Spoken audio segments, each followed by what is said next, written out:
लौसा तथा मौसा निकालने के बारे में सीखने वाले हैं। यह एक ऐसा टॉपिक है जो आपके हर एग्जाम में काम आता है। तो चलिए इस वीडियो को देरी न करते हुए शुरू करते हैं। इससे पहले आपको बता दूं कि यह वीडियो आपको अच्छा लगा हो या अच्छा लगे तो आप चैनल को सब्सक्राइब जरूर करें। तो चलिए वीडियो को देरी न करते हुए शुरू करते हैं। तो इस वीडियो में हमने 3 सवाल लिया है जिसका लौसा तथा मौसा निकालना है, और ये सभी सवाल अलग अलग तरीके से हैं। तो चलिए पहला नंबर सवाल उतार के इसको बनाते हैं। तो आपको लौसा निकालने के लिए सबसे पहले आपको एक लंबा रेखा खींच देना है और उसके बाद क्षैतिज रेखा खींच देना है, जो इस प्रकार है। अब लौसा निकालने के लिए जो प्रश्न में सवाल दिया रहेगा उस संख्या को यहाँ पर लिख देना है। अब सबसे छोटी संख्या से भाग लगाना है, जैसा कि 2। कम से कम 2 से भाग लगाने पर इस सभी संख्या में से 2 अंक कटना चाहिए। तो यहाँ मेरा 2 से सभी अंक कट रहा है, तो चलिए 2 से भाग लगाते हैं। तो 2 से भाग लगाने पर एक बार में 2 कटेगा, 2 बार में 4, 6 बार में 12, 3 बार में ये। अब इसका भी गुणनखंड हो जाएगा 2 से, क्योंकि 2 से 2 और 6 कट रहा है। तो चलिए 2 से काटते हैं। 2 से एक इस संख्या को कुछ नहीं करेंगे, एक का एक उतार देंगे। अब 2 से 1 में भाग देंगे तो हमारा 1 मात्रा में कटेगा, और 2 से 6 में भाग देंगे तो 3 बार में, और 2 से 3 कटेगा नहीं, तो इसलिए ऐसा ही लिख देंगे।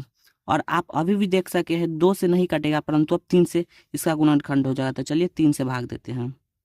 3 से भाग देने पर ये सभी संख्या 1-1 हो जाएगा। अब उसके बाद 1-1 हो जाने के बाद कुछ नहीं करना, अब इसका गुना कर देना है। तो चलिए गुना करते हैं। तो इसका हमारा लौसा आ गया 12। तो चलिए दूसरा नंबर सवाल बनाते हैं। दूसरा नंबर सवाल में हमारा दिया हुआ है संख्या 3, 2 और 5।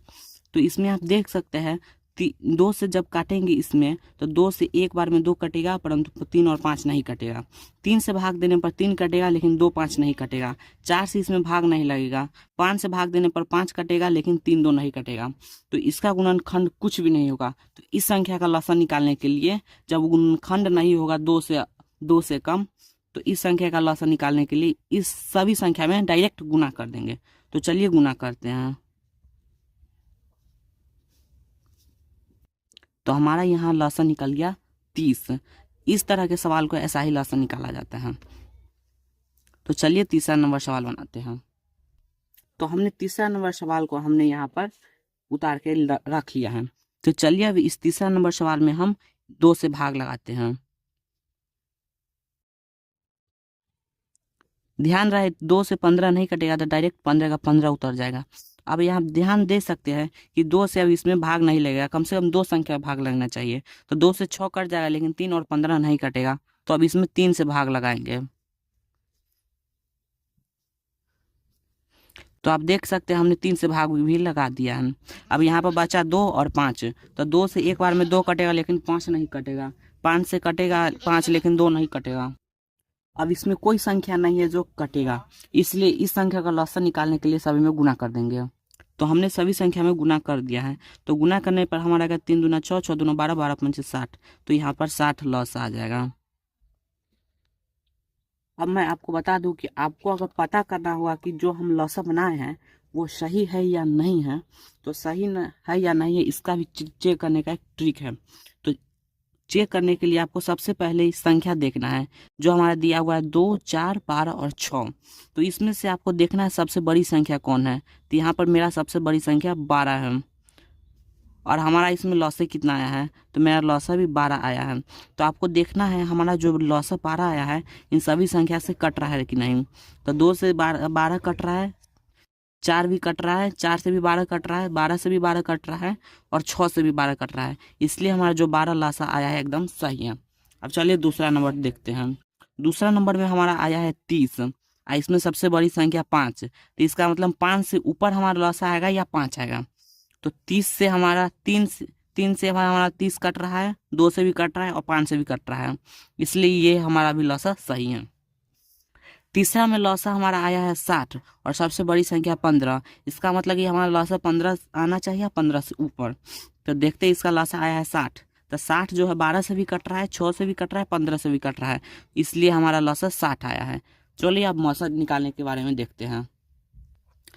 तो मौसा का पहला सवाल है 4 और 8 और 12 का मौसा निकालना है। तो इसमें 3 संख्या दिया है, तो सबसे अच्छा है गुणनखंड विधि से।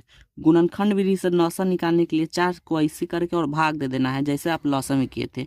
8 को भी ऐसे करके भाग दे देना है और 12 का भी गुणनखंड कर लेना है। तो चलिए इसका गुणनखंड करते हैं। यह ध्यान देना होगा आपको कि गुणनखंड सबसे पहले छोटी संख्या से देना होगा। तो छोटी संख्या से गुणनखंड करने पर हमारा आया 2 और 2। तो 4 का गुणनखंड करने पर आया 2 और गुने 2। अब इसका 8 का गुणनखंड करना है, तो 8 का गुणनखंड करते हैं। तो 8 का गुणनखंड करने पर हम आया 2 गुने 2 गुने 2। अब 12 का गुणनखंड करते हैं। 12 का गुणनखंड करने पर आएगा हमारा 2 गुने 2 गुने 3।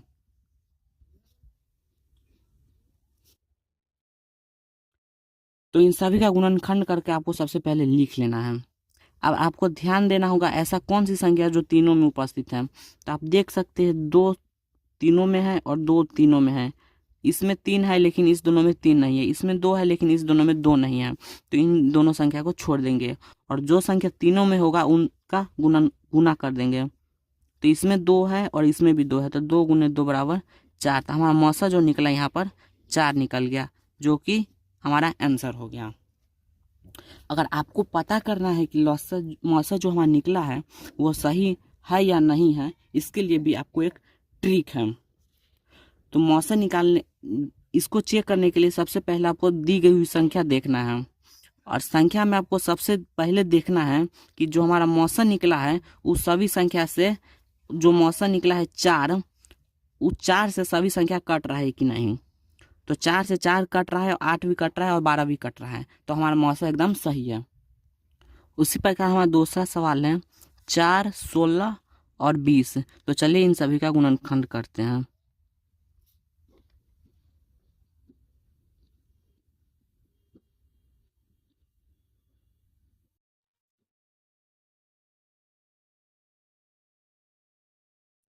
तो हमने इन सभी संख्या का गुणनखंड कर लिया है। अब इस सभी गुणनखंड को लिखते हैं।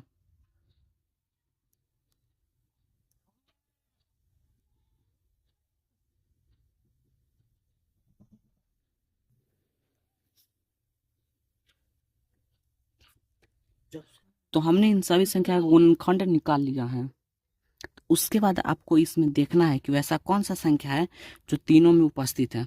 तो आप देख सकते हैं यहाँ पर जो 2 दिया हुआ है तीनों में है और 2 दिया है जो तीनों में है। तो इसका 2 गुने 2 करके इसका मौसा हम 4 निकालेंगे। तो चलिए तीसरा नंबर सवाल का मौसा निकालते हैं। तो तीसरा नंबर हमारा सवाल दिया हुआ है 3, 5 और 2 का मौसा निकालने के लिए। तो तीसरा नंबर सवाल को हमने यहाँ पर लिख लिया है। तो चलिए अब इसका गुणनखंड करते हैं। तो इसका गुणनखंड करने पर 3 गुने 1 आएगा, 5 से एक बार में और 2 से एक बार में। तो चलिए इन सभी संख्या को लिखते हैं।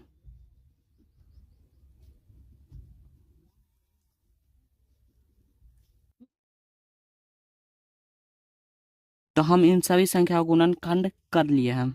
अब आपको ढूंढना है कि इन सभी में कॉमन संख्या कौन है। तो आप देख सकते हैं 3 यहाँ पर है लेकिन इन दोनों में नहीं है, 5 भी है लेकिन इन दोनों में नहीं है।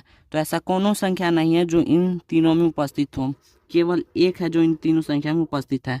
तो इन सभी संख्या का मौसा हमारा 1 हो जाएगा। तो चलिए इस वीडियो को बंद करते हैं। इससे पहले आपको वीडियो अच्छा लगा तो आप सब्सक्राइब जरूर करें। धन्यवाद।